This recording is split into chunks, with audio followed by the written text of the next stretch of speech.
Eu vou começar por me apresentar. O meu nome é Maria Teresa Dávila. Eu sou este ano presidente do Lions Clube de Estoril Palácio. E tenho na ponta esquerda da mesa o nosso governador, Armando Coutinho. Tenho o vice-diretor internacional, Joaquim Borralho. E tenho o nosso palestrante desta noite, o nosso companheiro Ricardo Batista Leite.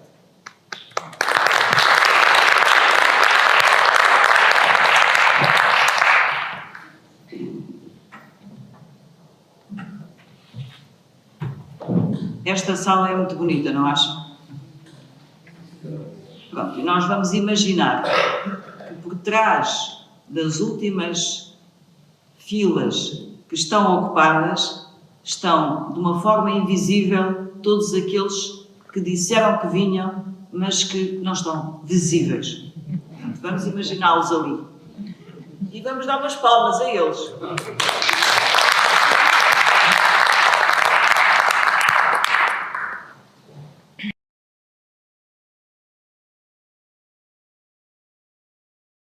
Clube de Almada.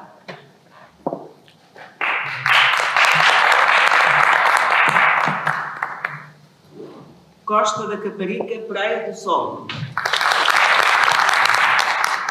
Cova da Beira. Lisboa, Alvalade. Lisboa, Belém.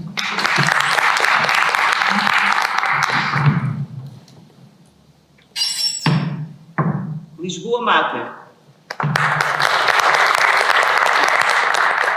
Montijo. Oeiras. Oeiras, Tejo. Setúbal.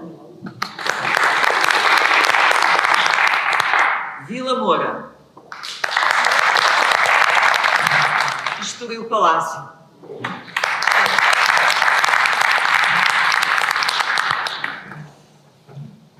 Muito obrigada. Então, antes de começarmos a ouvir o nosso palestrante,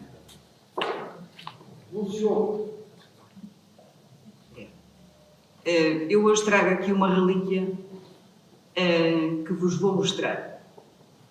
Portanto, nós estamos a entrar quase na celebração dos 70 anos do leonismo em Portugal. Mas não é já, é só para o ano. E só para nós recordarmos um bocadinho da nossa história,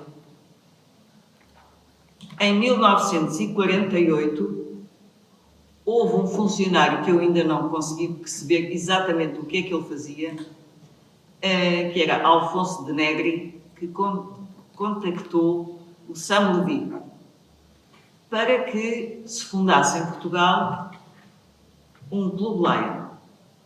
Só que Sam Levy esbarrou com uma situação, naquela altura, quase intransponível, que era, tinha que se ter um alvará. E havia a desconfiança por parte do governo de então que fosse uma forma dos maçons se poderem reunir.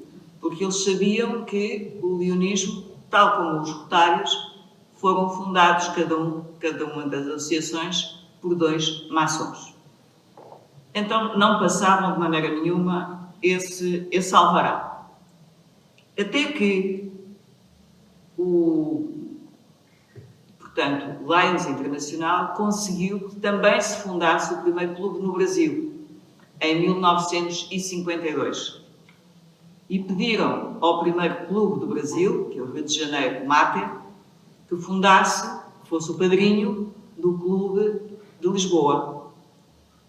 E, finalmente, em 1959, houve o primeiro alvará, mas não se chamava Lions Clube de Lisboa, porque Lions era uma forma inglesa, americana, e, portanto, como é que se conseguiu ter esse alvará. Como Léo ao Clube de Lisboa. Não havia Léos, ainda ninguém sabia que sabiam de criar Léos, mas Léo é a palavra latina para leão, não é?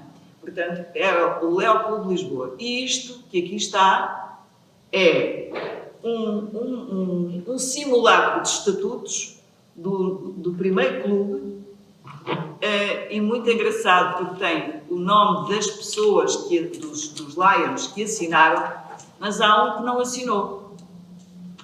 Foi o Sam Levy. Porquê? Porque estes estatutos tinham algumas coisas que não estavam de acordo com o Lions Internacional. Embora ele tivesse sido o primeiro secretário, mas ele não assinou este livrinho. Então, eu trago-vos hoje isto. Isto estava onde? Nas coisas do Sam Levy que o filho me entregou. E, portanto, eu achei que era curioso trazer hoje aqui, porque se nós não temos história, nós também não temos futuro. O tamanho do currículo do nosso companheiro Ricardo Batista Leite está na inversa da sua idade. Portanto, exatamente, não é? Nasceu, pode-se ainda dizer, não é? Nasceu no dia 31 de maio de 1980, façam as contas, é médico, já escreveu 3 livros, que eu saiba, é professor universitário, é analista e político português, é deputado à Assembleia da República, é vereador na Câmara Municipal de Sintra, isto aqui é uma traiçãozinha aqui a Cascais, não é? E coordenador científico de saúde pública do Instituto de Ciências da Saúde da Universidade Católica Portuguesa. Nasceu em Toronto e quando veio para Portugal, que tinha 11 anos, não falava bem português. Então foi para uma escola aqui na linha, no St. Dominic's, não é? E depois foi para o Colégio dos Maristas, em Carcavelos. Licenciou-se em Medicina na Faculdade de Ciências Médicas da Universidade Nova de Lisboa e, neste momento, é doutorando na Universidade de Maastricht. Ora bem, mas isto não diz nada dele, ou diz muito pouco, porque quantas pessoas, quantos portugueses veem todos os dias aquelas imagens horrendas da guerra na Ucrânia e saem da sua cadeira, do seu cadeirão, do seu sofá, para irem lá. Aqui o nosso companheiro foi lá. E é essa ida lá, como médico voluntário, que ele vos traz aqui hoje. Não vem falar nem da política, nem vem falar dos seus estudos, nem dos seus livros. Vem falar da sua experiência. Obrigada pela vossa atenção.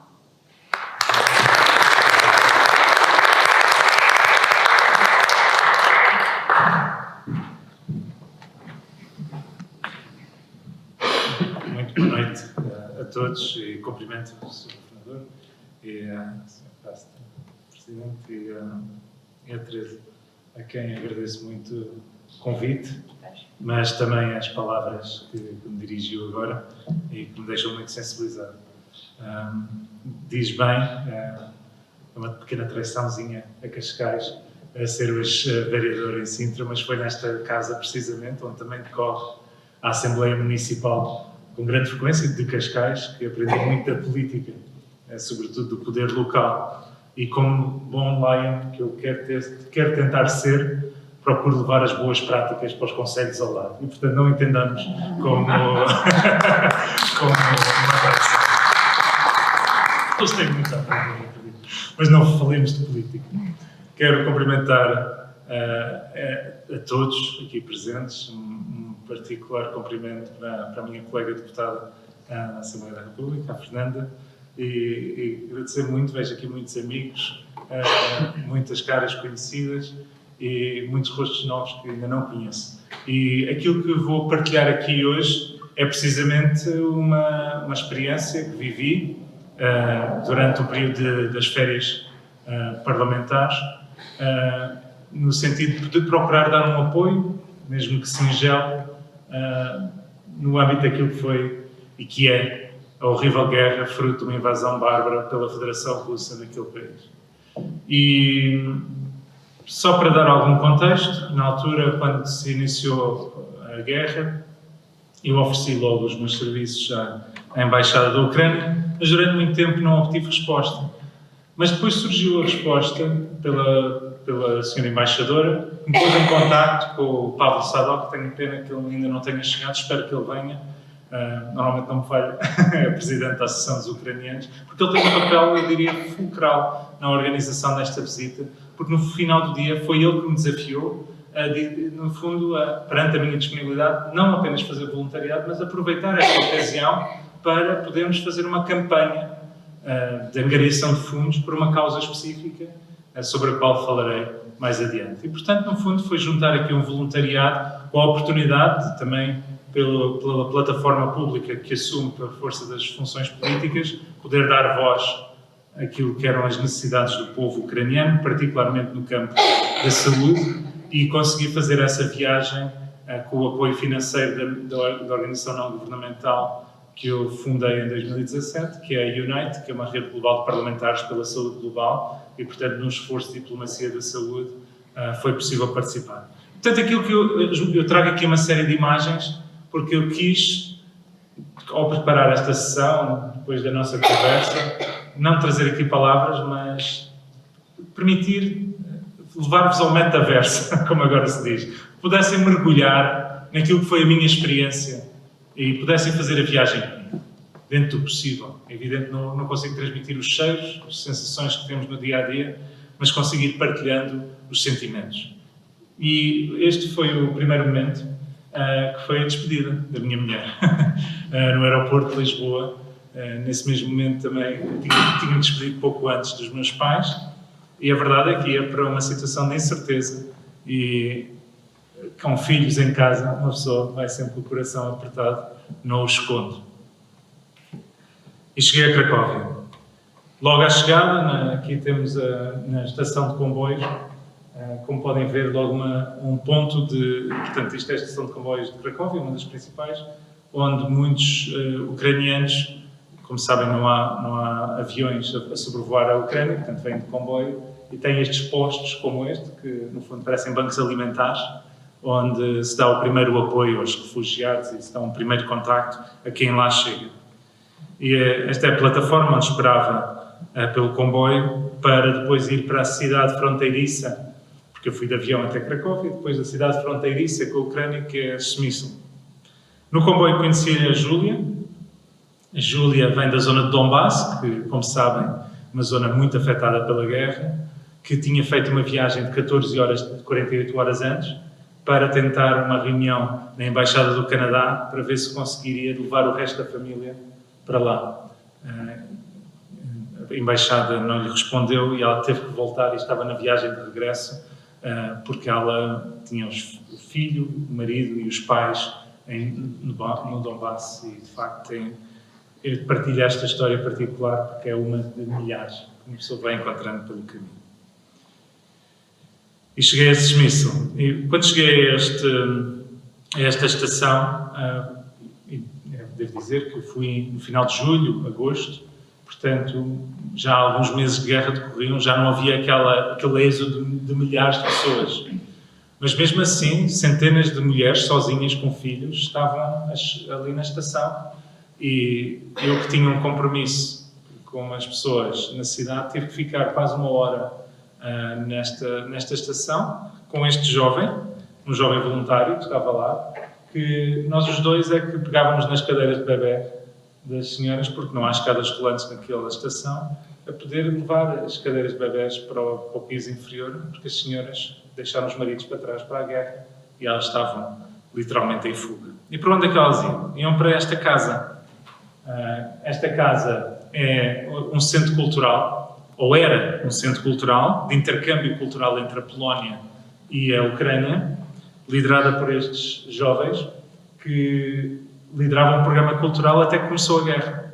E, de repente, esta pacata vila transfronteiriça, que historicamente por vezes foi da Ucrânia, por vezes foi da Polónia, neste momento é polaca, de repente transformou-se no polo de chegada de milhares, de centenas de milhares de pessoas em fuga da guerra. E estes jovens reorganizaram o Centro Cultural para ser o centro de acolhimento de refugiados na Polónia. Montaram uma creche em que as crianças dos refugiados, das refugiadas, na sua maioria mulheres, são deixadas ali porque as mulheres têm que trabalhar. Os apoios sociais terminam passado 3 meses e, portanto, a verdade é que mulheres sozinhas com os filhos, muitas em idade ainda a precisar de apoio das mães ou dos pais, a verdade é que, se não fosse este apoio, muito provavelmente seriam forçadas a regressar para um país em guerra. E, portanto, prestam este serviço. E estas são as camas. Como veem, era um antigo auditório onde faziam o teatro habitual. O teatro foi transformado numa camarata, basicamente, onde os refugiados dormem enquanto não veem uma situação resolvida. E conheci a cozinheira, uma senhora muito simpática, e que, depois de uma longa conversa, contou-me uma história que de facto, é impossível ficarmos indiferentes, em que uma mãe tinha de se deslocado com a filha de 4, 5 anos, e eu tenho um filho que tem 6, e portanto é impossível dissociar-nos destas matérias. E esta senhora, voluntária cozinheira neste centro de acolhimento de refugiados, perante esta menina, a mãe desta menina estava devastada, o pai tinha morrido na guerra, como soldado, e a mãe estava com cancro. E já não fazia os tratamentos há muito tempo, porque estava em fuga da guerra, era uma refugiada, reiniciou a quimioterapia, mas não sobreviveu. A criança ficou absolutamente sozinha. Esta senhora cozinheira, já estava numa idade e com uma vida fantástica,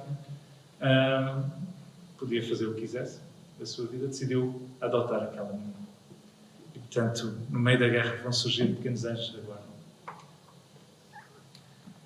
E entregaram-me este bilhete, era por isso que eu tinha que me deslocar lá, que era o bilhete de comboio, de segunda classe, que era bem baratinho, para ir para Lviv.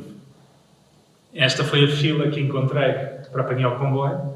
A viagem desta cidade, transfronteiriça até Lviv, foi a cidade onde trabalhei durante estas semanas, são 2 horas de viagem, mas acaba por ser uma viagem que demorou quase 7 horas, por causa dos vários pontos de controle. O primeiro ponto de controle é logo na partida e depois no comboio os militares param-nos, veem tudo o que levamos, verificam a identidade, enfim. E esta é uma imagem já em terreno ucraniano, em que, para quem não sabe, a bandeira ucraniana, com o amarelo em baixo e o azul em cima, é precisamente dos campos de cereais em baixo, o amarelo, e o céu azul em cima, sendo um dos maiores produtores de cereais e, aliás, condiciona uma das maiores crises de alimentação que nós podemos antever. E aí chegamos a Lviv, uma cidade lindíssima. E não sei se sabem de onde veio o nome de Lviv, da cidade dos leões, curiosamente. É uma cidade com milhares de leões, em estátuas pela cidade toda. E esta é a ópera, com 150 anos, e esta é uma fotografia que eu tirei.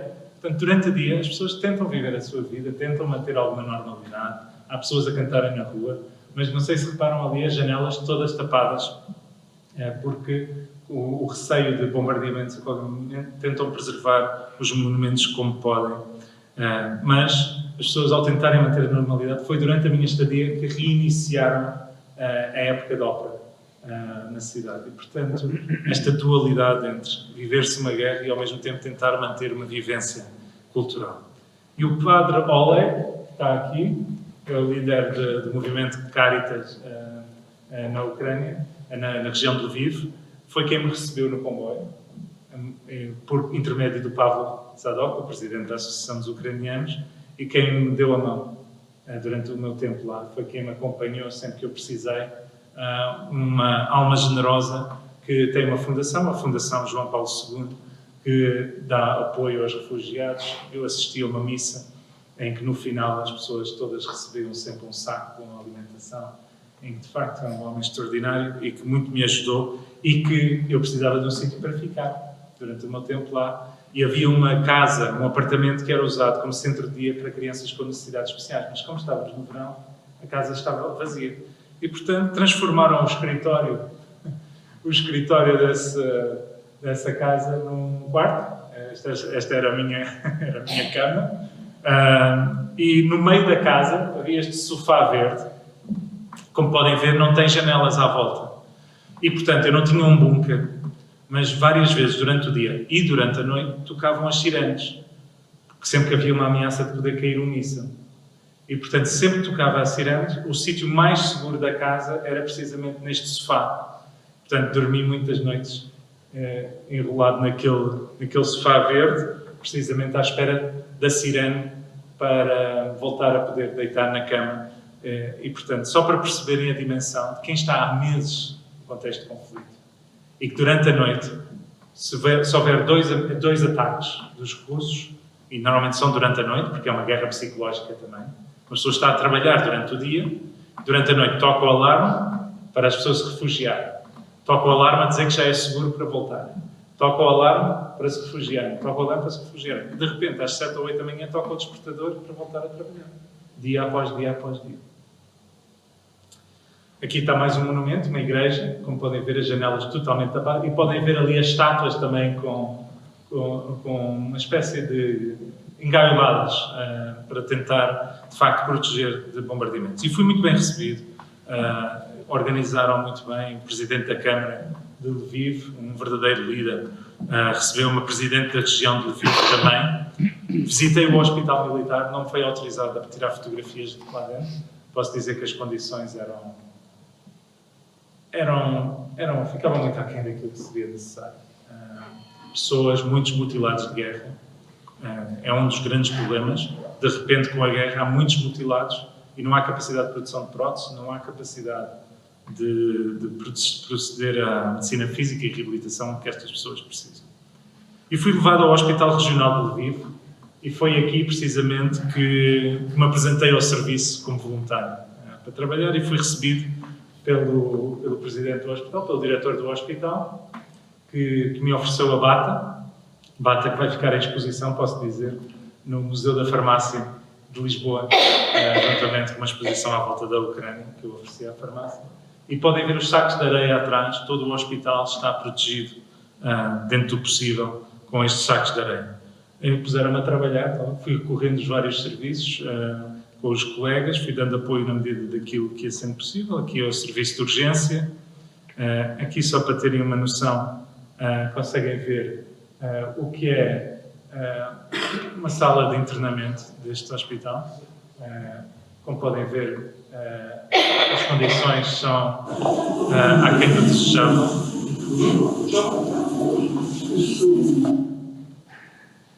Aqui temos um muro, não construído por rotários, mas não por Lions, mas por rotário, em que é um muro de cimento. Porquê?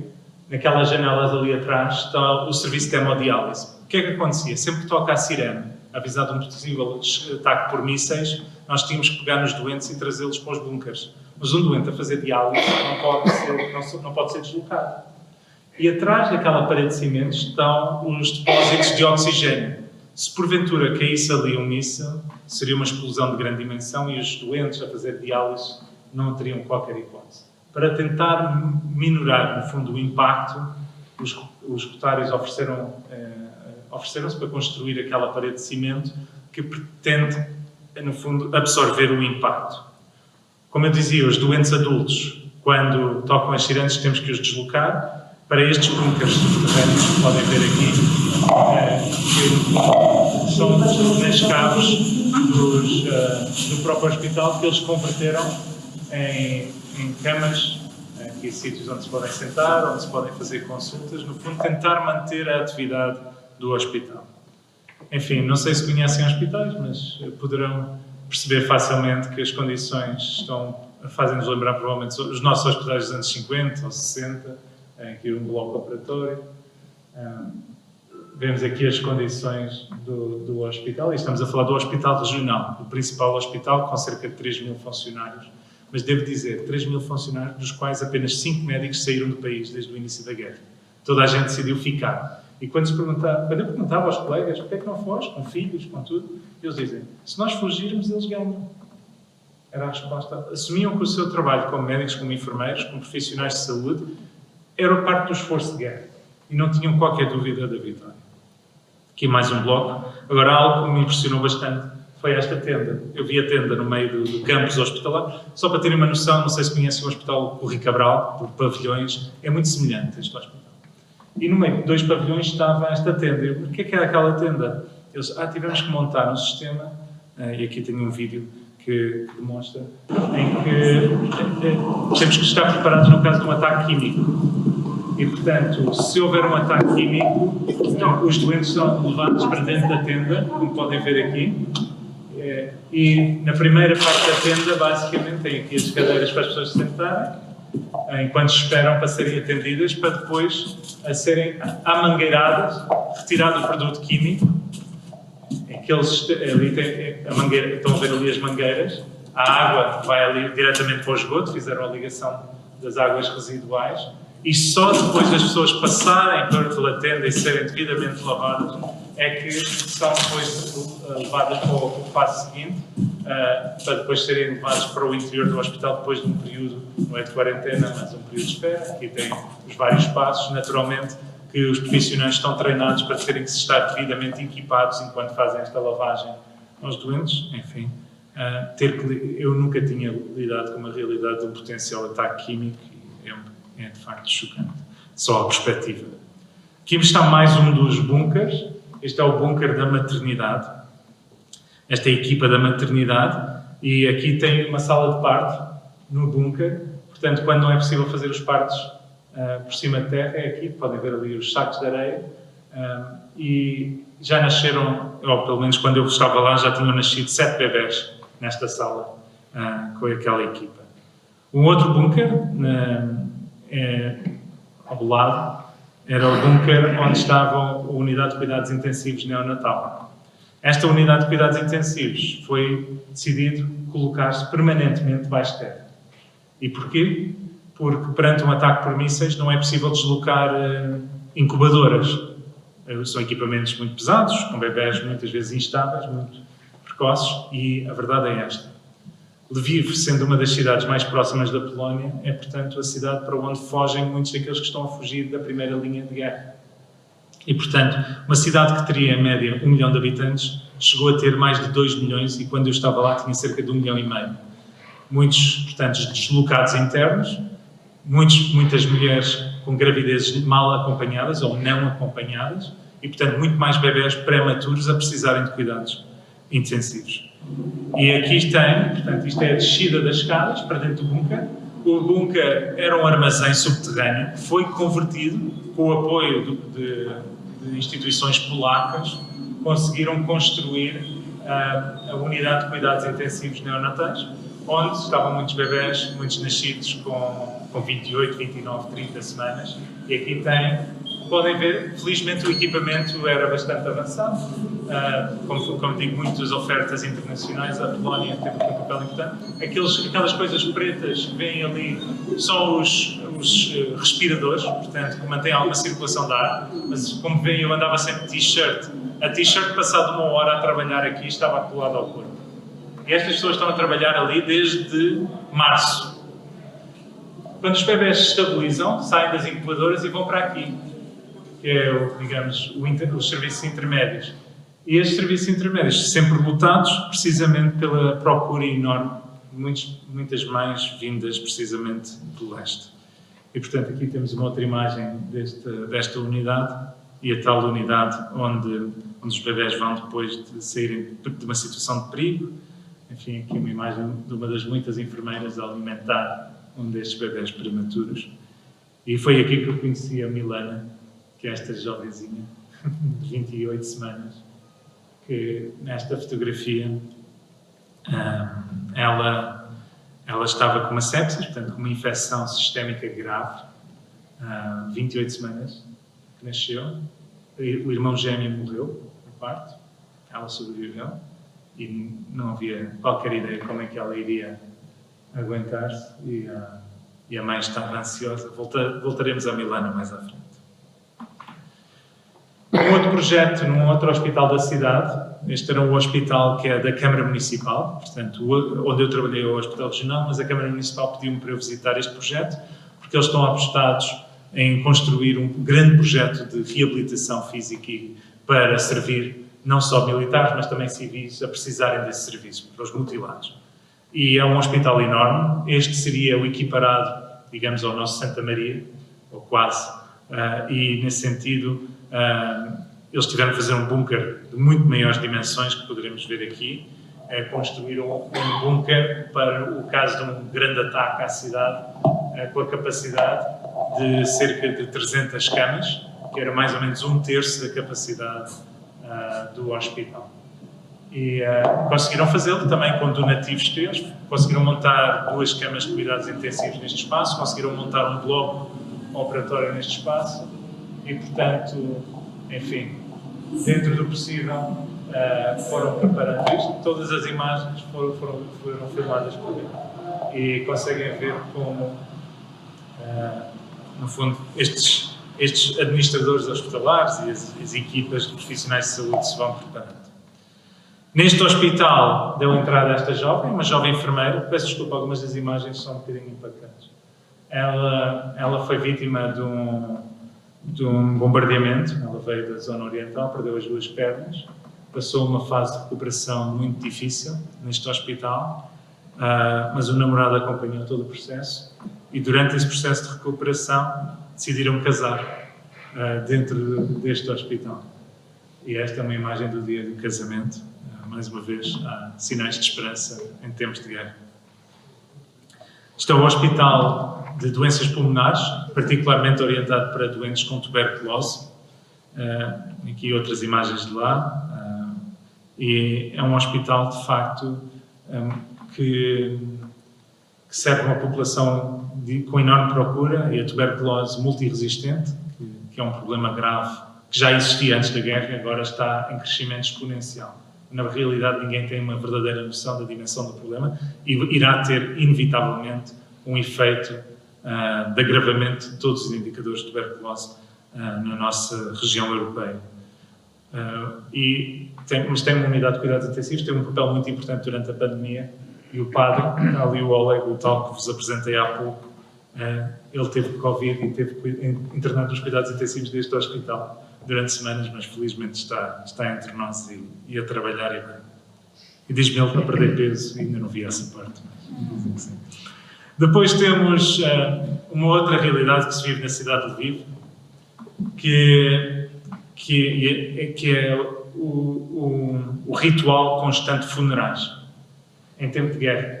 Aquela fachada é de um hospital, de uma igreja, é uma igreja militar, ortodoxa, e que todos os dias faz 3, 4 funerais. E a população, como podem ver aqui, fui convidado para assistir a este funeral deste jovem soldado. Fui convidado porque ele era, para além de soldado, era deputado do Parlamento Regional de Lviv. E sabendo eles que eu era deputado da Assembleia da República, acharam que eu poderia querer prestar homenagem a este jovem que deixou 2 crianças para trás.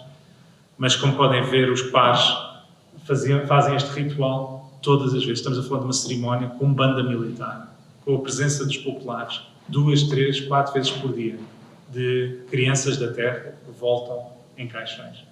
E repetem o ritual, e eu achei isto de um simbolismo tremendo, do respeito pela vida humana. E dentro da igreja está uma campanha a decorrer, vou passar estas várias imagens de crianças que perderam os pais na guerra, e com uma frase por baixo a dizer o que é que pensam dos pais e onde é que acham que os pais estão. E estes olhos eu acho que dizem muito, e quando há dúvidas de que lado é que devemos estar na guerra, eu creio que temos que olhar para as vítimas e perceber de uma vez por todas que a guerra não é aceitável. E trago apenas esta de muitas homenagens que estão pela cidade toda, das pessoas que vão morrendo, que vão colocando as fotografias em memória. Parte da minha viagem, houve 2 dias que pude deslocar-me a Kiev, a capital da Ucrânia. Fui recebido pelo nosso cônsul.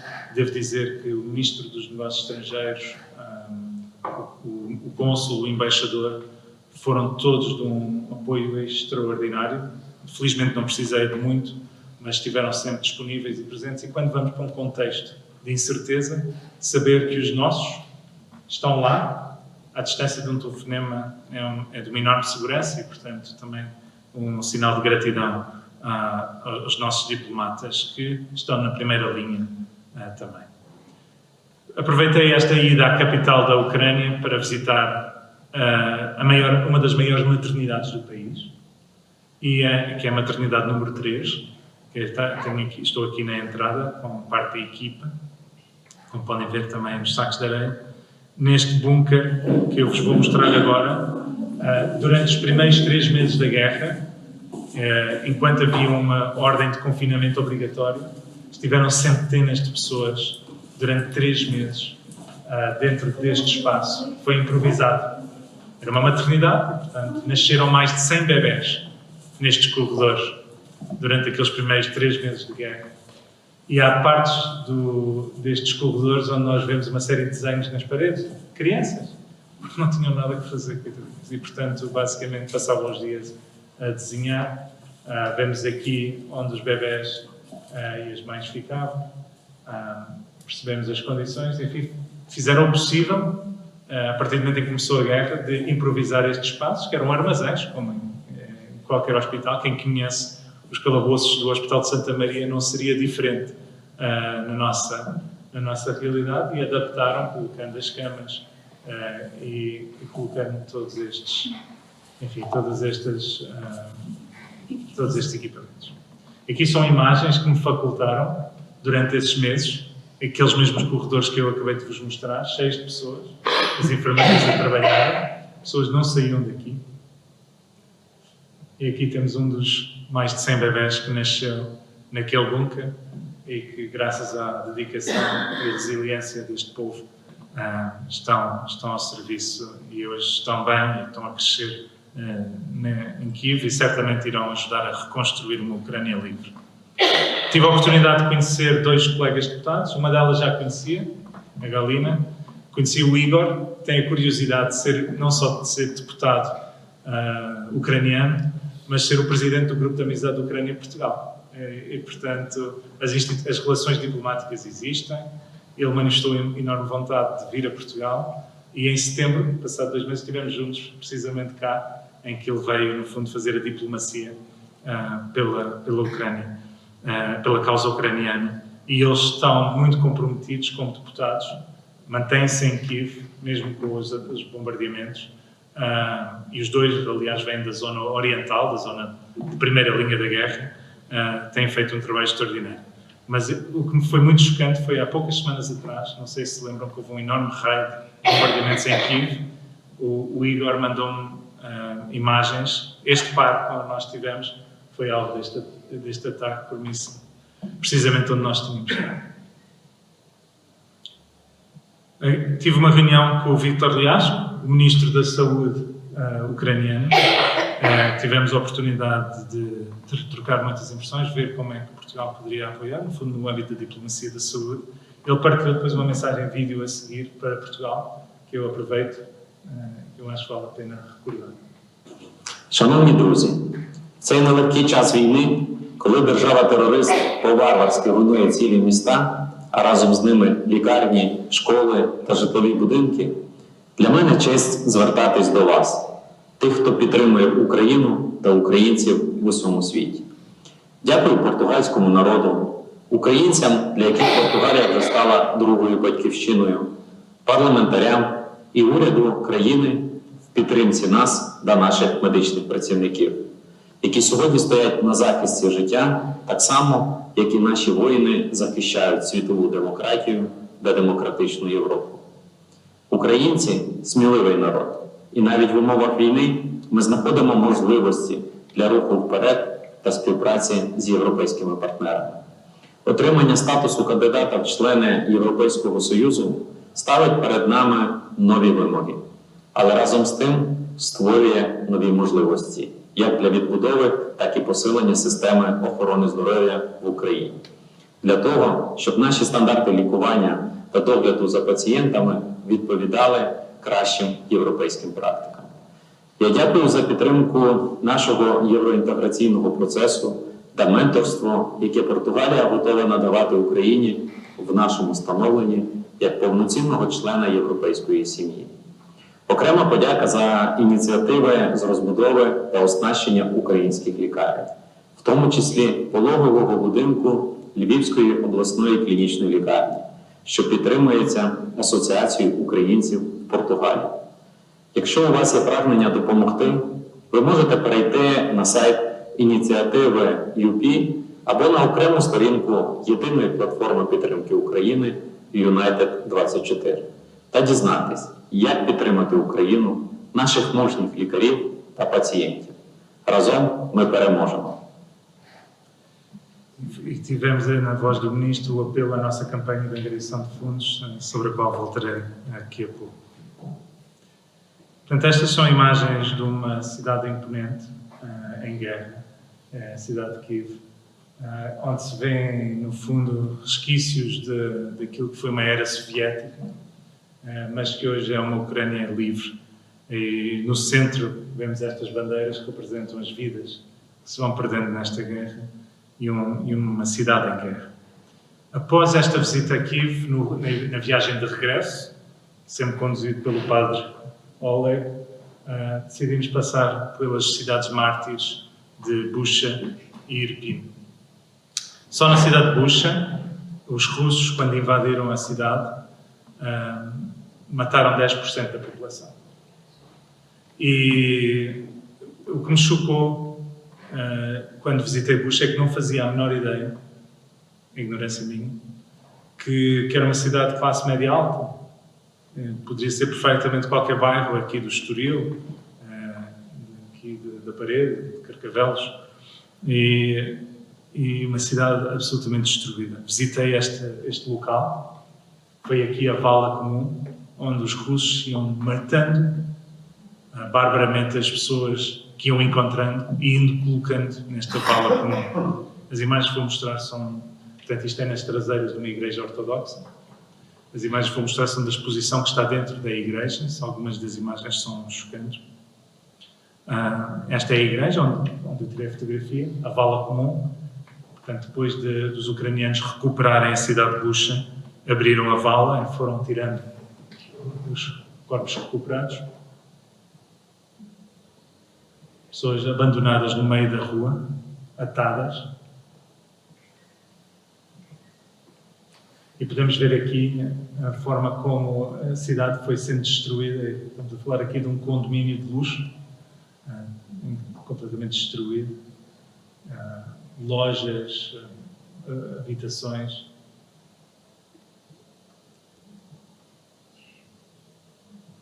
Centros comerciais, centros culturais, residências e lojas. E, portanto, percebemos, de facto, aquilo que é barbárie e aquilo que é o enorme impacto que isto tem na vida das pessoas. Mas vamos animar isto aqui. E voltemos a Lviv. Voltei a Lviv para mais uns dias, últimos dias de trabalho, e quando regressei a Lviv, comecei a fazer a ronda pelos serviços por onde tinha começado. Era assim que estava montado a minha folha de serviços, digamos assim, como voluntário, e voltei à unidade de cuidados intensivos neonatais, e reencontrei-me com a mãe da Milana, da bebé que eu vos falava, 28 semanas, tinha perdido o irmão, em risco de vida.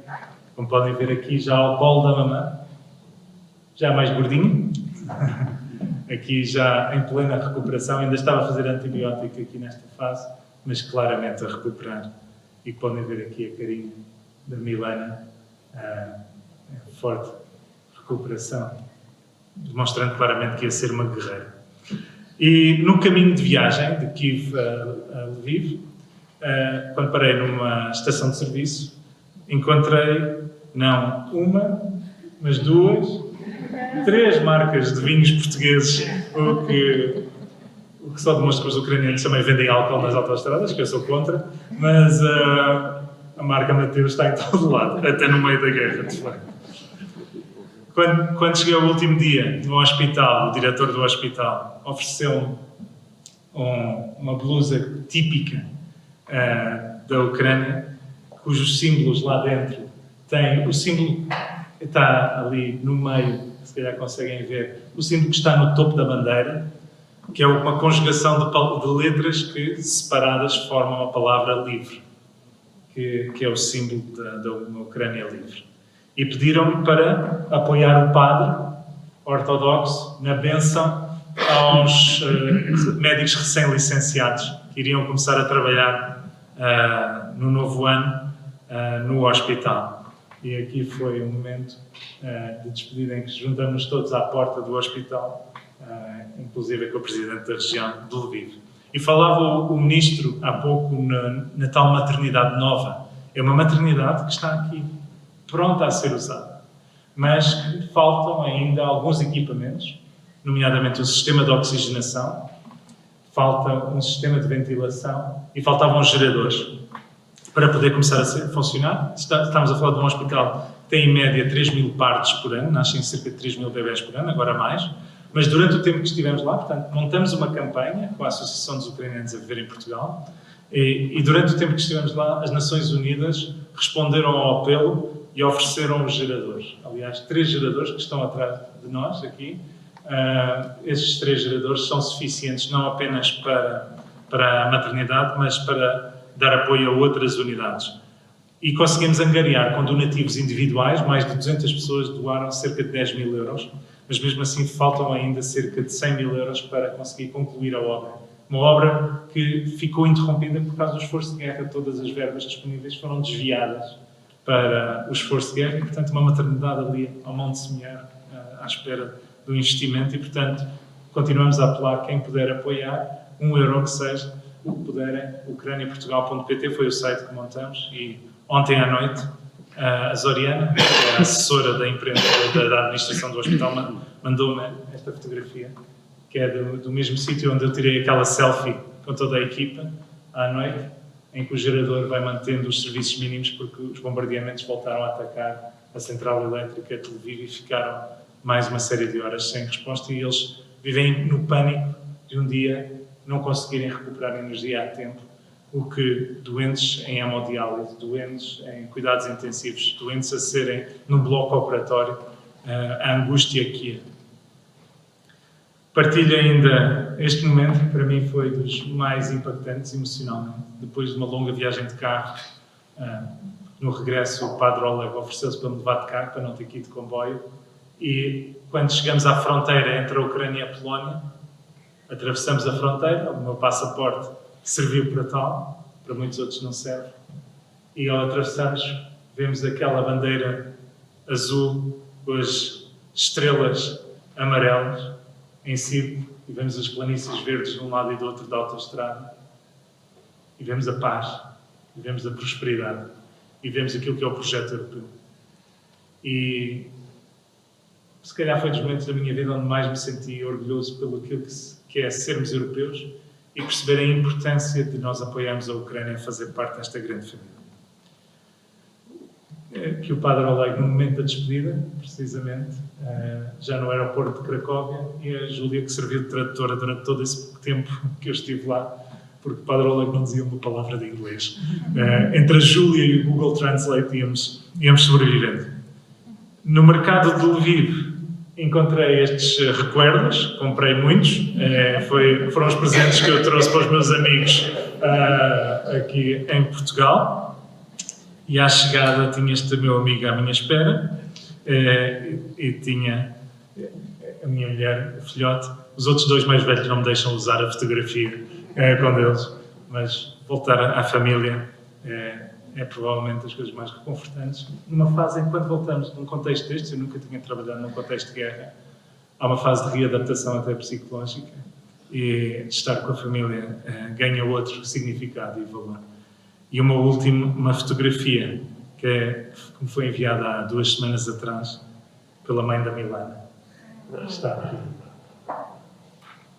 Slava Ucrânia. Viva Portugal. Muito obrigado.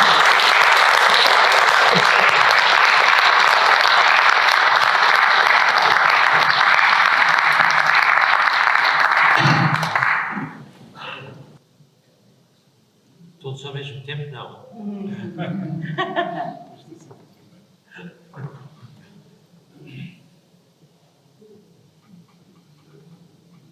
O nosso governador. Eu não tenho perguntas. Quase não tenho palavras. Em todo o caso, desde julho até junho do ano que vem, este é o ano do abraço. E é o ano do abraço, digo eu, gosto de dizer coisas, não é? E, na verdade, este foi um grande abraço que o companheiro deu à Ucrânia. É muito... eu não consigo encontrar... Como digo, estou meio sem palavras e aqui é difícil. Sou advogado e os advogados gostam de falar. É recompensador, de certo, passar por esta experiência. Mas tem sido muito duro, psicologicamente. E como disse há pouco, voltar necessitou de uma reintegraçãozinha para se reabituar psicologicamente às condições. Em todo o caso, eu queria deixar-lhe um abraço. E deixar-lhe um abraço na forma do meu galhardete, que tem a reprodução do PIN, que é um abraço entre dois Lions, o Lion azul e o Lion amarelo, que só por casualidade, porque isto já estava pronto antes, tem as cores da Ucrânia, porque também são as nossas.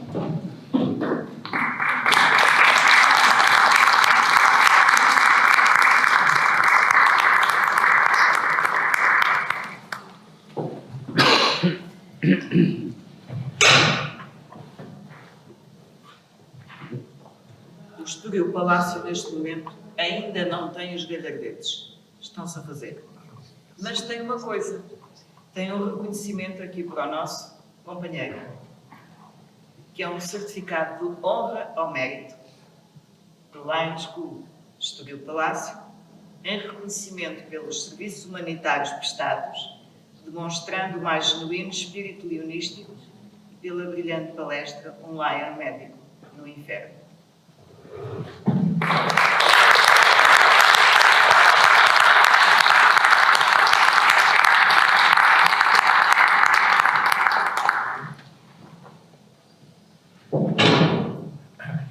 Bom, em primeiro lugar, para todos,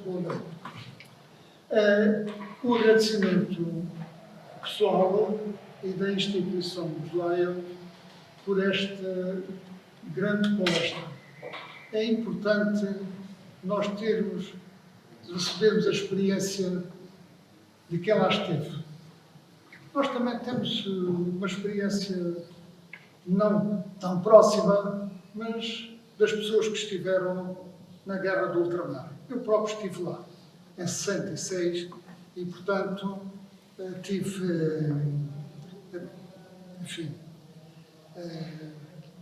ia fazer serviço ao Hospital Militar de Luanda, que eu estava exatamente no quartel e fazia serviço lá.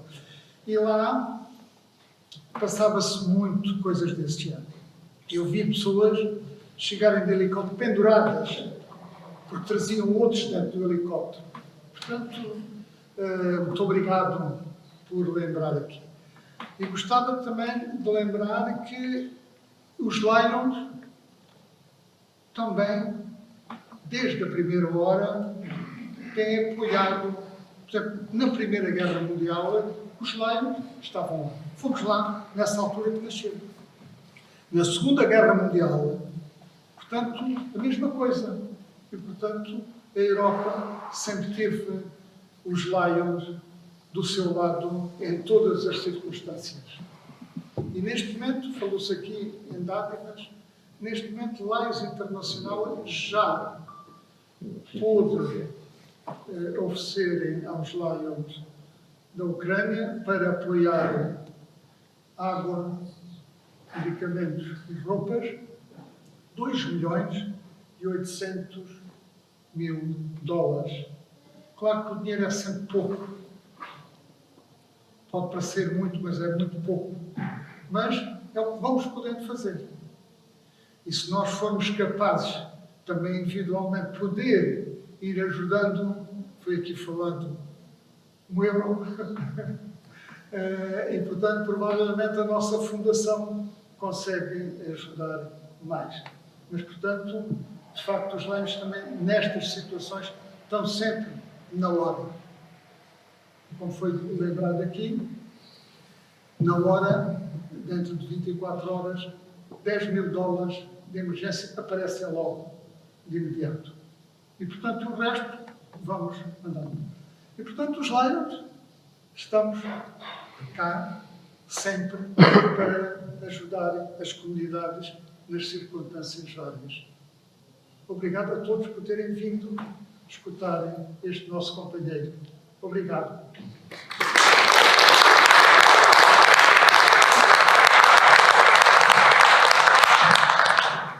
Começar com 2 agradecimentos, um ao Ricardo, já conheço o Ricardo há algum tempo, já o entrevistei num programa, num podcast, e outro ao Lions Clube Estoril Palácio. Bem-ajam por este vosso regresso às atividades logísticas e bem-ajam por esta forma como vão regressar. Portanto, esse é o primeiro ponto. O segundo ponto, porque houve uma coisa que a nossa companheira, a Teresa Dávila, disse que me fez recordar uma questão importante.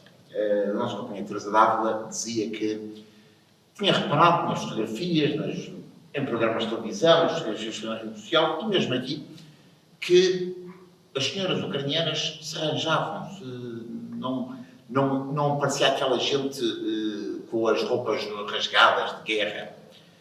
E fez-me lembrar uma questão, há pouco também a nossa companheira Teresa Dávila falava sobre o início do leonismo em Portugal, já não é. Nós não temos qualquer problema em assumir que temos algumas origens do leonismo em Portugal, em questões judaicas, em judeus. E havia um que me dizia, que há muitos anos, ele tinha sobrevivido ao Auschwitz, e dizia-me que houve uma altura em que deixou-se arranjar, quer dizer, de manhã não... Para estar-se a lavar para aqui, não é? Quer dizer, o sujeito estava à espera de morrer, apesar de ser um miúdo na altura. E que um senhor mais velho, amigo do pai dele, estava-se a lavar, e ele brincou com ele e disse, para quê? Se calhar é hoje que vamos morrer. Ele disse, não, se não nos lavarmos, se não nos limparmos, se não procedermos como pessoas, aí é que eles ganharam. Aí é que eles ganharam. Enquanto nós formos seres humanos, eles não ganharam. E, portanto, esta questão de quando nós vemos os ucranianos serem pessoas, enquanto forem pessoas, ninguém os ganha. E, portanto, porque me chamou a atenção o pormenor das senhoras estarem arranjadas, ainda bem que estão, ainda bem que ainda são pessoas. E espero que continuem sempre a ser pessoas. Slava Ucrânia.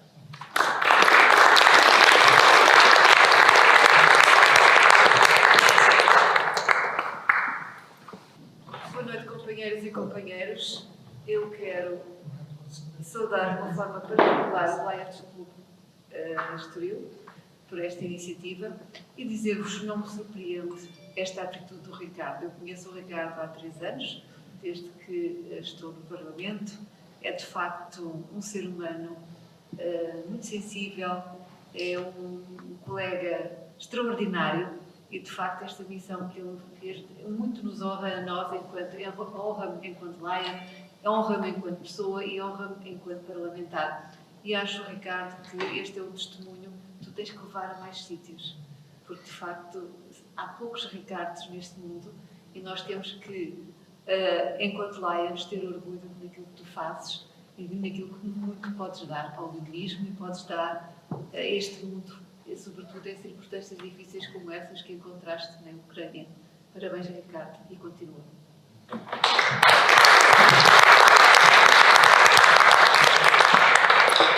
Agora Boa noite, barata, companheiros e Soares, companheiras. Coelhos. Tivemos aqui hoje uma noite, na verdade, cheia de humanidade, de experiência e de altruísmo. São 3 chavões, há quem lhes chame chavões, mas há quem lhes chame qualidades ou virtudes. E estas virtudes devemos, na verdade, relevar na pessoa do nosso companheiro Ricardo, que todos conhecem como figura pública, mas esta vertente humana que ele aqui nos expressou não pode deixar de ser um exemplo para todos nós, no dia-a-dia, não só nas nossas comunidades, mas também no apoio internacional, em que nos ligamos pela via dionística e pela via humana, pela via da essência do coração, com as pessoas necessitadas e, principalmente, não podemos esquecer que ainda aqui não falamos numa grande palavra, que é a paz. A luta, o nosso dever, lutar pela paz e impor a paz em todo o mundo. Muito obrigado, companheiro. Adorei a sua excelente palestra. Seja bem-vindo ao nosso seio e obrigado também ao Lécio do Palácio pela iniciativa que teve, que muito nos honrou e agradeceu. Muito obrigado.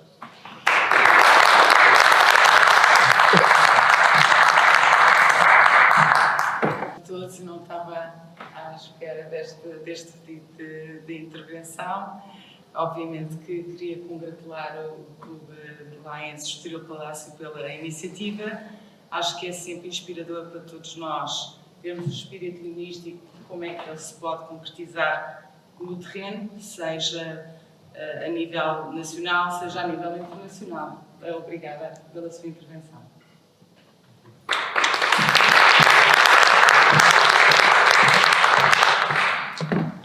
Bem, eu não queria repetir, acho que já todos dissemos.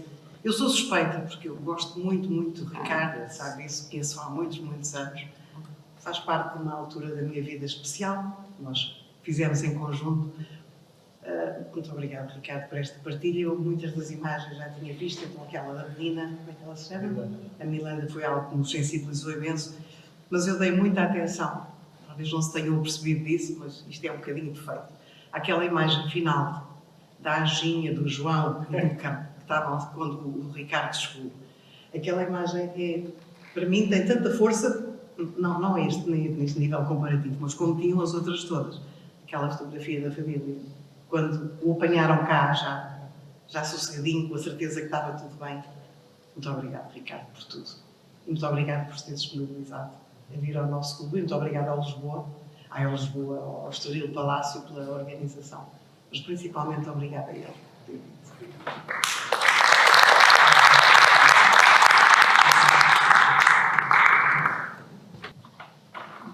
Boa noite. Eu fui apanhada completamente de surpresa, mas acho que o desafio é pertinente.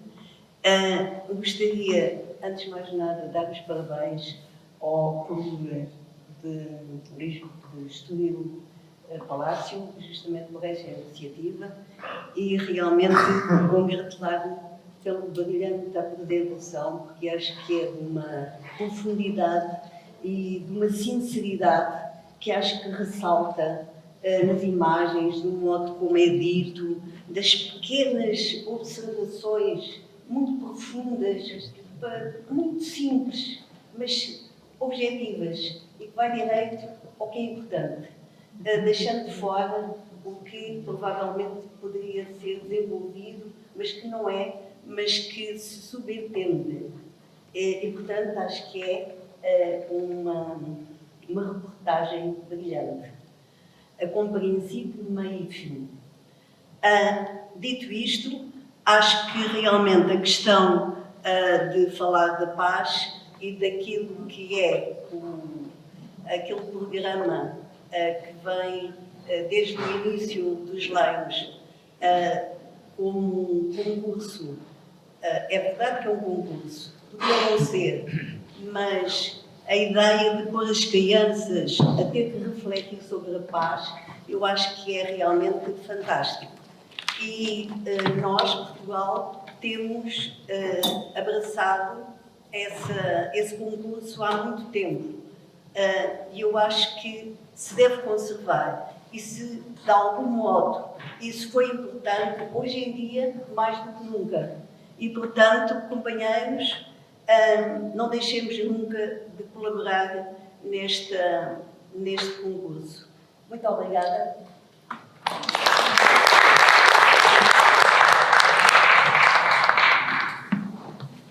Eu queria recordar aqui uma coisa. Quando começou o leonismo em Portugal e quando finalmente pôde expandir-se, o primeiro sítio para onde se expandiu, sabem qual foi? Estoril. Foi em julho de 1962. O segundo clube, logo a seguir, em novembro, foi o Clube da Figueira da Foz. Mas o terceiro está aqui, que é o Clube da Almada. Nós temos aqui um companheiro que é do clube que patrocinou o primeiro clube do Estoril, o segundo clube do Estoril e o terceiro clube do Estoril, que é o companheiro Luís Batista. Hoje, aliás, eu estava a pensar intervir, só fui lá fora atender uma chamada urgente que tinha que fazer e começar a cumprimentar o Ricardo por essa brilhante palestra. Nós somos companheiros aqui em Cascais e estamos a falar de outro fórum, como é evidente. E, de facto, acredito que esta tenha sido uma experiência inovidável, porque, por mais sensíveis que sejamos ao tema e com toda bombardear de notícias que temos quase diariamente sobre as condições da guerra, viver isto in loco é com certeza uma experiência diferente. E acredito que até é traumatizante em muitos aspectos, como já referiu e muito bem, e é precisar de alguma adaptação, e quer lá, no local, para enfrentar aquela barbárie, que não terá outro nome, quer depois nesse regresso à normalidade, se assim se pode dizer. E, portanto, sem dúvida nenhuma que a experiência que nos trouxe e aquilo que nos permitiu ver ficará também, com certeza, na memória de quem aqui esteve e nesta sessão que tão simpaticamente o Estoril organiza com tanta vontade e com tanto dinamismo agora neste regresso à atividade mais intensa, como aqui também já se referiu, e será com certeza uma noite que vamos recordar pela experiência direta que aqui vivemos e também por estes momentos de leonismo ligados também à história da nossa própria atividade e no fundo àquilo que aqui nos une, que aqui nos traz, que é o auxílio às pessoas mais necessitadas aqui, não na perspectiva das condições de vida, digamos, numa perspectiva normal, mas até em condições particularmente adversas, que são a situação de uma guerra, como aquela que está a passar na Ucrânia. Portanto, parabéns ao Ricardo por esta brilhante intervenção. Naturalmente contará com toda a nossa colaboração, do Lisboa Matas também, naquilo que eu posso ainda representar essa vontade do Lisboa Mata e ao Estoril Palácio por essa brilhante iniciativa que agradeço e contará também sempre comigo, sempre. Tá bom? Muito obrigado.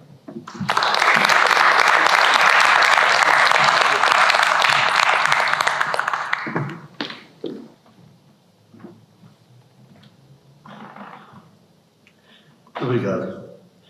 Em primeiro lugar, agradecer ao nosso companheiro Batista Leite a conferência magnífica que nos proporcionou. Eu tive um condão. Falou muito de paz, falamos muito pouco de guerra. E ainda bem que assim foi. Enfim, os Lions homenageiam a paz e não a guerra. Não sei se já ouviram nas notícias para que agora na Rússia a comunicação social não pode falar, não pode aplicar o termo nem guerra, nem paz. É proibido. É proibido. Eu imagino para o nosso Leon Tolstói, que escreveu aquilo que toda a gente, ou menos conhecem, Guerra e Paz, deve estar a rebelar-se para a sua sepultura. Não se falar em Rússia, nem em guerra, nem em paz. Houve aqui, de certo modo, um afloramento para algumas situações que se passam na Ucrânia com as nossas atividades militares no ultramar. Realmente algumas coisas são parecidas. Eu estava ali assim a raciocinar e assumiu-me para uma pequena pergunta que eu faria para o nosso companheiro Batista Leite, porque é uma pergunta tão ingênua que realmente quase que não tem sentido fazê-la, mas com três maneiras de fazê-la. O nosso companheiro esteve certamente numa altura em que o Covid era agudo. Eu perguntava-lhe, certamente uma resposta simples e rápida, em que medida que a Covid influenciou a guerra, ou não? As operações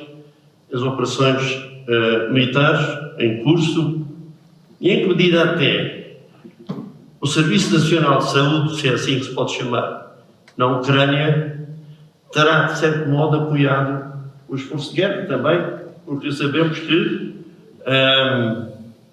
o sistema de saúde militar, em tempo de guerra, os hospitais militares, são necessariamente carentes, não são suficientes para isso.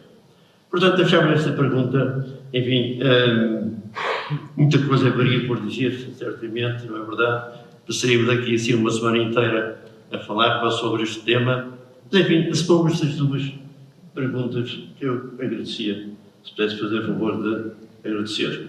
Felicitá-lo mais uma vez pela sua excelente palestra, felicitar o Lions Club do Estoril, com o qual não mantemos há muito tempo contactos por diversas razões, mas o Clube do Estoril foi, de certo modo, um clube que influenciou o meu clube, o Lions Club de Oeiras, e tem graça que, a cada altura, uma confusão de sinos, quando fundou o meu clube, que nós ficamos com um sino para que era para ser o Lions Club do Estoril, imagina.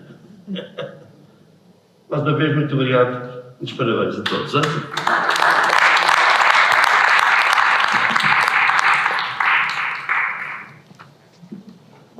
Bom, eu agradeço muito as perguntas, que são nada simples, mas procurarei dar a minha perspectiva. Não era a minha intenção. Mas agradeço muito as palavras dos vários companheiros que foram aqui partilhando e fico satisfeito de não ter desiludido perante o convite. Era essa a minha preocupação, era estar à altura do convite que me foi dirigido para fazer esta palestra. Quanto à Covid-19 e à pandemia e o seu impacto naquilo que são as operações militares que hoje vivemos, eu diria que há uma relação quase direta, no sentido em que, particularmente no contexto europeu, houve um desvio daquilo que foi o foco político e mediático para aquilo que era a resposta perante uma pandemia. E os países, particularmente os países da NATO, focaram todas as suas energias, enfim, a proteger a sua população perante um vírus novo que nos tinha atingido enquanto espécie humana.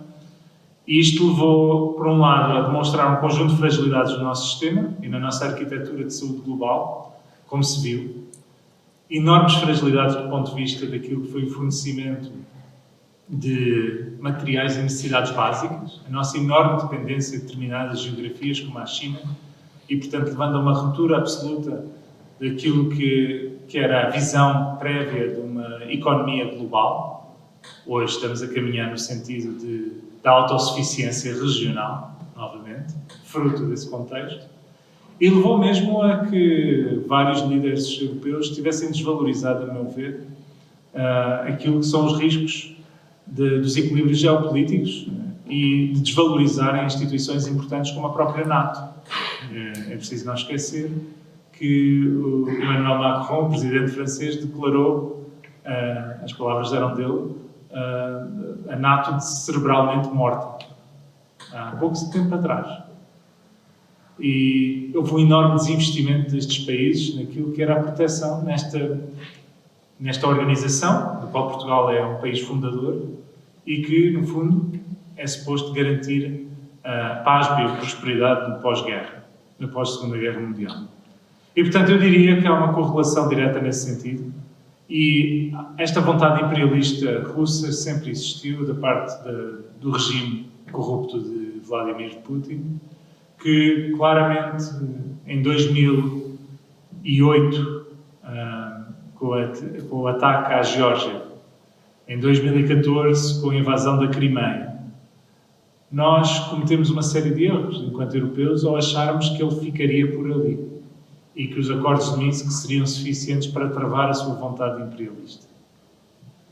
Eu creio que a Covid, no fundo, abriu aqui uma brecha de fragilidade, ao qual se juntou depois o momento político de Macron ser um presidente naquele momento frágil, a saída da Angela Merkel de chanceler alemã e, portanto, um chanceler novo que não teria uma capacidade de influência tão grande no contexto russo. E, portanto, eu creio que houve aqui um conjunto de circunstâncias em que, no fundo, o regime de Putin, da Federação Russa, tentou aproveitar. E devo dizer que eu estava na Conferência de Segurança de Munique 3 ou 4 dias antes da invasão russa, no início deste ano. E em conversações com representantes dos serviços secretos norte-americanos, que lá estavam, diziam que Vladimir Zelensky estava em Munique porque sabia que uma invasão estava iminente, que era vontade de Zelensky não voltar para o país e que a Rússia ia, objetivamente, invadir aquele país e que iria tomar Kiev num espaço de 2 a 3 semanas e que os norte-americanos nada iriam fazer. Eu confesso que aquilo foi tudo um bocadinho surpreendente para mim. Mas quem terá surpreendido verdadeiramente o mundo foi Zelensky, que entrou num avião, num dos últimos aviões que ainda sobrevoou o território ucraniano e voltou para Kiev e juntou-se aos seus militares no momento da invasão. E unificou um povo. Devo dizer que conheci muita gente no terreno que inevitavelmente é a conversa do dia-a-dia, em que eu perguntava a visão sobre o Presidente e muitos diziam, eu não votei nele, acho os políticos todos corruptos, mas neste momento estamos todos unidos em torno da liderança de Zelensky, que está a lutar por uma Ucrânia livre e independente. E essa unidade, essa identidade saiu reforçada. E não tenho dúvidas que aqueles que lutam por causas, no final podem sair vitoriosos. E é isso que eu creio que vai acontecer com a Ucrânia. Agora, isto leva à segunda questão, que é o sistema de saúde. E a verdade é que o sistema de saúde ucraniano já era frágil antes da pandemia, já era frágil antes da guerra, tinha imensos problemas. Eu mencionei ao de leve a questão da tuberculose, onde, de facto, a tuberculose, o VIH-Sida, problemas gravíssimos que aquele país já enfrentava e, portanto, como em tudo, qualquer guerra, depois de 2 anos de pandemia, é preciso não esquecer aqueles profissionais de saúde que estão agora a trabalhar nos bunkers e viveram uma pandemia como os nossos profissionais de saúde. Tiveram aqueles 2 anos de pandemia e agora estão a viver num contexto de um conflito armado, a ter que dar respostas. E estão a viver com algo que eu confesso que só tinha visto, enfim, em teoria, vivi na prática, ao estar lá, que é a enorme disrupção que é a deslocação interna de pessoas num território por uma força maior, neste caso por causa de uma guerra. E como eu disse há pouco, Lviv, que muitos dizem, é uma cidade mais segura, mas precisamente por haver a ideia de ser um pouco mais segura, por estar mais ao ocidente, é precisamente para onde as pessoas vão. E um sistema de saúde que está preparado para 1 milhão de pessoas não está preparado para 2 milhões e tal de pessoas. Muito menos pessoas que, quando olhamos para aquilo que são os dados de saúde da Ucrânia, já de base, antes da guerra, o estado de saúde das pessoas do leste é muito pior do que das pessoas do ocidente. Porque, apesar de ser um país único, é um país com muitas realidades, como, aliás, até o nosso pequeno cantinho à beira-mar plantado, quanto mais um país daquela dimensão, e a verdade é esta, o ocidente ucraniano tem uma enorme influência europeia, o oriente ucraniano tem uma enorme influência da Federação Russa, E isso reflete-se nas piores condições de saúde da população que está hoje na frente da guerra e, portanto, ao deslocarem-se para Lviv, ao deslocarem-se para estas cidades fronteiriças, acabam por precisar de ainda mais cuidados de saúde. E, portanto, um sistema de saúde já frágil por si entra em disrupção absoluta. E foi levantada também aqui a questão da paz. Eu falava por vezes, mas não desejam a paz. A convicção absoluta dos ucranianos, particularmente dos mais jovens, é que a paz é impossível sem a reconquista territorial plena. Estão absolutamente convencidos que se voltarem a cometer um erro, como foi cometido, deixar uma parte do território, como foi a Crimeia, nas mãos dos russos, que não vão parar. Só vão travar durante um tempo até uma próxima invasão. A paz só é possível com uma Ucrânia livre e independente. E por isso é que eu creio, não querendo entrar na questão política, mas acho que é consensual hoje que o Ocidente, e a NATO em particular, têm aqui responsabilidades em acelerar o fim da guerra. Acelerar o fim da guerra não é invadir a Rússia, é garantir a reconquista do território ucraniano e dar-lhes meios para isso. E se no início havia dúvidas da capacidade militar ucraniana, hoje vemos que aquilo que são os meios que são dados aos ucranianos são usados com eficácia no cumprimento de objetivos militares. Se não o fizermos, as consequências são devastadoras a vários níveis. Eu, a nível militar, não me vou contrapor ao Sr. General. Mas, do ponto de vista da saúde, do ponto de vista social, do ponto de vista económico, a reconquista, a reconstrução do país será avassaladora. Já hoje, se a guerra acabasse hoje, estamos a falar de milhares de milhões de euros que teremos que investir. E quem é que vai ter que investir? São os europeus. É no nosso interesse. E, portanto, quanto mais tarde a guerra terminar, pior será. Winston Churchill disse na Segunda Guerra Mundial, a certa altura, sobre as Forças Armadas, que nunca tantos deveram tanto a tão poucos. Eu diria que é isso que nós, europeus, devemos sentir em relação às forças militares ucranianas. Porque os ucranianos, neste momento, estão a lutar, não é pela libertação da Ucrânia, estão a lutar pela democracia, estão a lutar pela liberdade da Europa, estão a lutar por aquilo que são os valores fundamentais nos quais foi fundado o projeto europeu. E por isso, hoje, temos de nos considerar todos ucranianos. E quando dizemos Slava Ucrânia, estamos a dizer glória à Ucrânia, e aquilo que se responde a esse grito é Heroyam Slava, glória aos heróis. E eles são heróis hoje, europeus, heróis pela liberdade. Muito obrigado.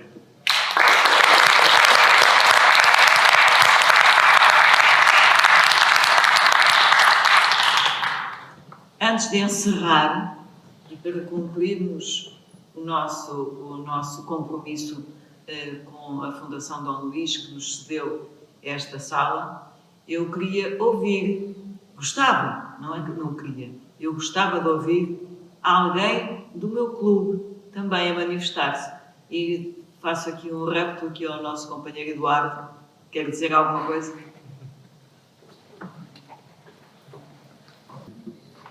Eu ouvi com muita atenção a intervenção do nosso companheiro, que achei brilhante. E achei brilhante porque a viagem dele aborda esta guerra de uma forma que nós não estamos habituados a ver abordar. O que nós vemos desta guerra é o que a televisão nos dá.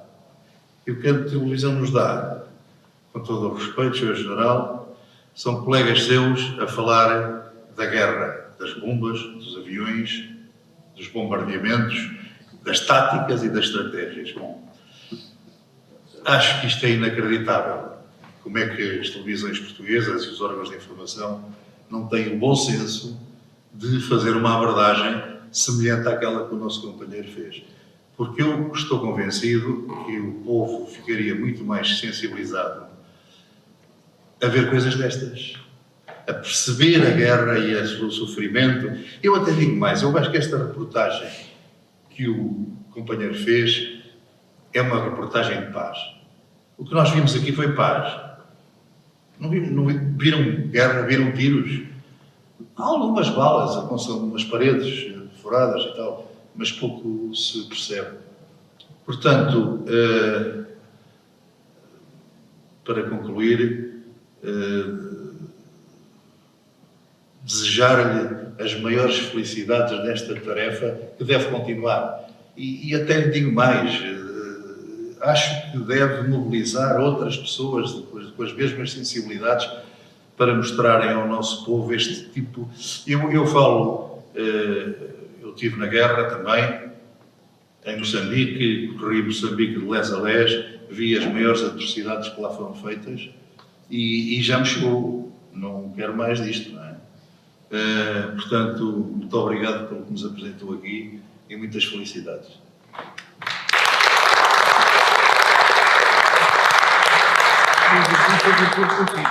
Deixa. Eu dizer inteiramente de acordo contigo. Eu sei que está, General. Está encerrada a nossa Assembleia.